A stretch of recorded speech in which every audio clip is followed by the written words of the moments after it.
Qatar में जासूसी के आरोप में फांसी की सजा पाए नेवी के 8 पूर्व कर्मियों को लेकर बड़ी खबर सामने आई है। भारतीय राजदूत ने इन सभी से मुलाकात की है। यह मुलाकात 3 दिसंबर को हुई है, जिसकी जानकारी विदेश मंत्रालय के प्रवक्ता अरिंदम बागची ने दी है।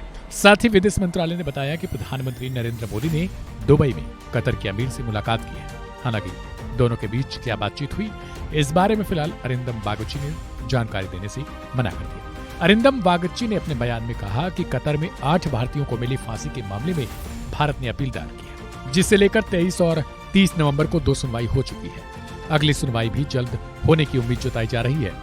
इस दौरान बागची से पूछा गया कि क्या कतर में न्यायिक प्रक्रिया पूरी होने के बाद राजनीतिक नेतृत्व के साथ मामला उठाया जाएगा या फिर दोनों प्रक्रिया साथ साथ चलती रही है। तो इसके जवाब में उन्होंने बताया कि अभी न्यायिक प्रक्रिया पर हमारा फोकस है, लेकिन हम कतर अथॉरिटीज के साथ संपर्क में हैं। बता दें कि कतर की कोर्ट ऑफ फर्स्ट इंस्टेंस ने 26 अक्टूबर को 8 भारतीयों को मौत की सजा सुनाई थी, जो इसके जवाब में भारत ने फैसले को चौंकाने वाला बताया था और मामले में सभी कानूनी विकल्प तलाशने की बात कही थी। कुछ दिनों बाद मौत की सजा के खिलाफ एक अपील दायर की गई, जिसे लेकर बागची ने कहा मामला फिलहाल वहां कानूनी प्रक्रिया में है।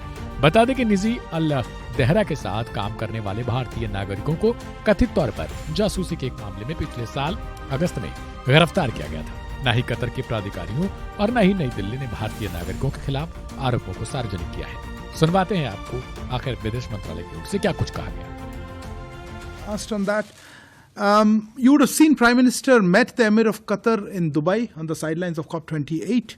I think he put out a tweet.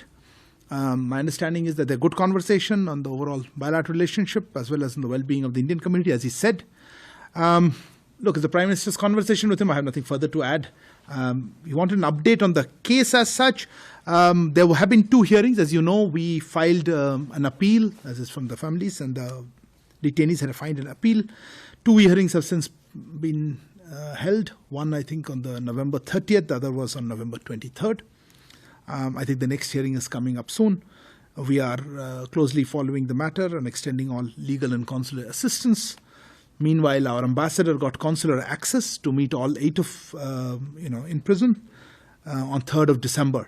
And as I said, this is a sensitive issue, but we will continue to follow, and whatever we can share, we will do so.